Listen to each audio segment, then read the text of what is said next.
क्या आपके साथ भी ऐसा होता है कि आप कितना ही क्यों ना कमा लो, कभी भी काफ़ी नहीं होता। हमेशा इनकम कम और खर्चे ज़्यादा ही लगते हैं।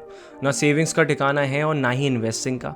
और ये सारे खर्चे हो कहाँ रहे हैं समझ ही नहीं आ रहा है। लेकिन अब बहुत हुआ और नहीं, 2025 में ये सब चेंज कर देते हैं। अब अगर आप मेरे साथ हो तो ये वीडियो बिल्कुल आपके लिए, क्योंकि लास्ट ईयर मैं भी ठीक यहीं था, पर फिर मैंने डिसाइड किया कि अब बदलना होगा और फिर मैंने ली कुछ फाइनेंशियल रेजोल्यूशंस जिन्होंने मेरी लाइफ काफ़ी ट्रांसफॉर्म की है। तो चलिए अब आपकी भी करते हैं। Step 1, start with a budget. किसी भी फाइनेंशियल प्लानिंग का फाउंडेशन बजटिंग से ही शुरू होता है।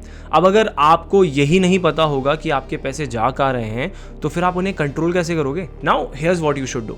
सबसे पहले अपने लास्ट ईयर की इनकम और एक्सपेंसेस को रिव्यू करते हैं। तो बैंक स्टेटमेंट निकालें और आपके बड़े खर्चे जैसे कि रेंट, ग्रोसरीज, शॉपिंग, बाहर खाना और सब्सक्रिप्शंस, इन खर्चों को नोट डाउन करिए। अब ऐसा करने से आपको एक पैटर्न समझ आएगा जो आपको बताएगा कि क्या आप जितना कमा रहे हैं उससे ज्यादा खर्च कर रहे हैं और क्या आप उन चीजों पर खर्चा कर रहे हैं जो कि आपकी लाइफ में उतनी वैल्यू ऐड कर भी रही हैं या फिर नहीं। अब अपनी स्पेंडिंग हैबिट समझ आने के बाद हम 50-30-20 रूल को फॉलो करेंगे अपने मंथली बजट को बनाने के लिए, जिसमें से 50% जाएगा हमारी नीड्स की तरफ, जैसे कि रेंट, EMIs, ग्रोसरीज और दूसरी जरूरी utilities.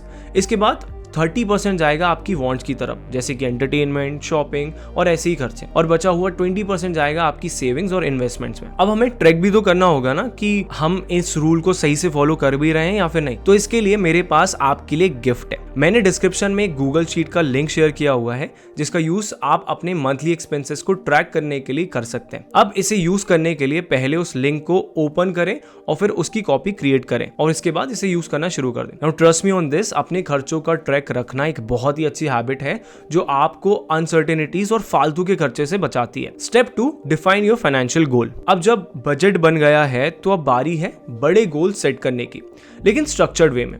Financial goals are your why. Why are you saving? Why are you investing? बिना स्ट्रॉन्ग रीजंस के मोटिवेटेड रहना मुश्किल हो सकता है। चलिए अब देखते हैं कि अपने गोल्स सेट कैसे करना है। तो सबसे पहले हम हमारे गोल्स को 3 पार्ट्स में डिवाइड करेंगे, जो कि होंगे शॉर्ट टर्म, मिड टर्म और long term. Short term goals 3 से 12 महीने के हो सकते हैं, जैसे कि नेक्स्ट 3 से 6 महीने में अपना इमरजेंसी फंड बिल्ड करना। मिड टर्म गोल्स 1 से 5 साल के लिए हो सकते हैं, जैसे कि शादी के लिए सेव करना, घूमने जाने के लिए या फिर मेरी तरह नई गाड़ी खरीदने के लिए। और लॉन्ग टर्म गोल्स होंगे 5 से ज्यादा साल वाले, जैसे कि घर खरीदना, रिटायरमेंट की प्लानिंग या फिर फाइनेंशियल इंडिपेंडेंस। अब दूसरा है अपने गोल्स को स्मार्ट बनाना, यानी कि स्पेसिफिक, मेजरेबल, अचीवेबल, रेलेवेंट और टाइम बाउंड। यानी कि सिर्फ ये नहीं कहना कि मुझे पैसे सेव करना है, बल्कि ये कहना कि कितना सेव करना है और कब तक करना है। जैसे कि 2025 दिसंबर तक मेरे पास 1 लाख रुपए होंगे। अब इन गोल्स को किसी ऐसी जगह लिख कर रखो जहां से आपको ये डेली रिमाइंडर देते रहे। Step 3, automate your savings. अब सेविंग्स और इन्वेस्टिंग को एफर्टलेस बनाना है, साथ ही डिसिप्लिन भी लाना है, तो अब हम इन्हें ऑटोमेट कर देंगे। जैसे कि अपने बैंक अकाउंट में ऑटो डेबिट सेट करना। अब जैसे ही आपकी सैलरी अकाउंट में आती है तो वहां से कुछ अमाउंट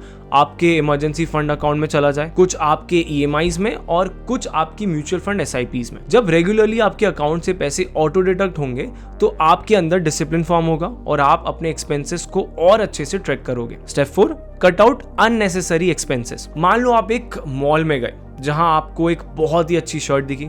अब महीने की स्टार्टिंग है, सैलरी अभी आई है तो जेब भी भरी हुई है, तो आपने बिना ज्यादा सोचे वो शर्ट ले ली और साथ में थोड़े बहुत और भी कपड़े ले लिए। अब इसे कहेंगे इम्पल्स स्पेंडिंग, और यहीं लोग अपना कंट्रोल खो देते हैं। अब इसे भी फिक्स करना होगा। सबसे पहले अपने सारे सब्सक्रिप्शंस को रिव्यू कीजिए कि आप उन सबको वाकई में यूज करते हो या बस कभी साल में 1-2 बार खोल लिया। अगर इन एप्स का या स्ट्रीमिंग सर्विसेज को उतना यूज नहीं हो रहा है तो इन्हें कैंसिल कर दो। अब इस वाले पॉइंट से शायद आप मेरे साथ अग्री ना करो, but this is what I do. मैंने अपने सारे एक्सपेंसेस को एक बजट देके रखा हुआ है और उसके ऊपर मैं कभी जाता नहीं हूँ। जैसे कि बाहर खाने के लिए 5,000, बाकी खर्चों के लिए 3,000। जब आप भी अपने एक्सपेंसेस को सेट करके चलोगे तो ओवर स्पेंड करने से बच पाओगे। नेक्स्ट तरीका है नो स्पेंड चैलेंज। अब मान लेते हैं कि 1 महीने बाद मुझे कहीं घूमने जाना है।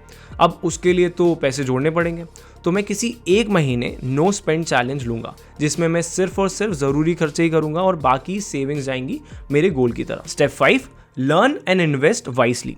बजटिंग हो गया, सेविंग्स हो गई, तो अब बारी आएगी मेरे फेवरेट पार्ट, इन्वेस्टिंग की। अगर अभी तक इन्वेस्टिंग शुरू नहीं की है तो बेस्ट टाइम है अभी, आज से, क्योंकि जितना जल्दी आप इन्वेस्ट करना शुरू करोगे उतना ही ज्यादा आपको कंपाउंडिंग के बेनिफिट्स मिलेंगे।